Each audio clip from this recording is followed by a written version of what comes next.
I'm Claude Shannon, a mathematician here at the Bell Telephone Laboratories. He didn't create the compact disc, the fax machine, digital wireless telephones, or MP3 files. But in 1948, Claude Shannon paved the way for all of them with the basic theory underlying digital communications and storage. He called it information theory. And while Shannon did most of his pioneering work in the 1940s and 50s, the impact of his research on the real world is far more widespread today than it was 50 years ago.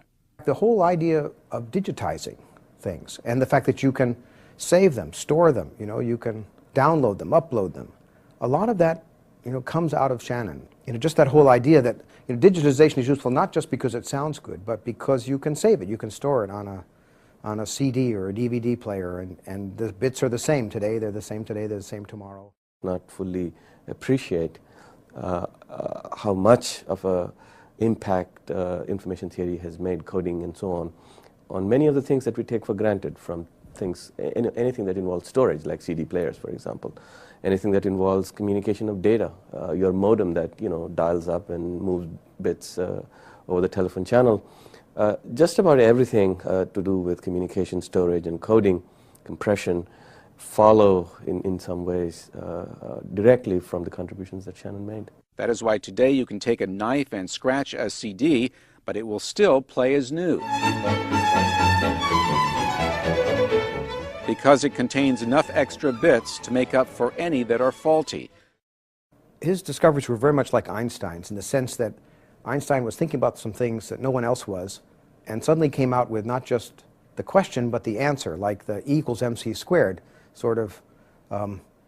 That initiated all the research in atomic energy, the fact that there is so much energy and this is how much there is. Well, Shannon discovered these formulas about information transmission, how fast, how many bits per second you should be able to transmit over various media. And other people weren't asking the question, and he came out with this answer, and it was just so beautiful that it inspired the people who ended up designing your cell phone and the communication links that make up the internet.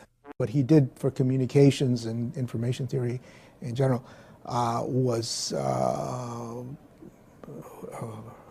startling and momentous, and if he hadn't come along, it would probably have taken us 30, 40 years to come up with probably only a subset of his invention. The world would have gone ahead. We probably would have still had the internet today. We would have had high-speed modems and that kind of thing. We would have had error-correcting codes. But they might actually have been delayed. And there's almost nobody in the world you can say that about, that if that person hadn't existed, that the world wouldn't be quite like what it is today. But I truly believe Shannon is almost unique in that sense, that we wouldn't be as far along today if he hadn't lived and done what he did.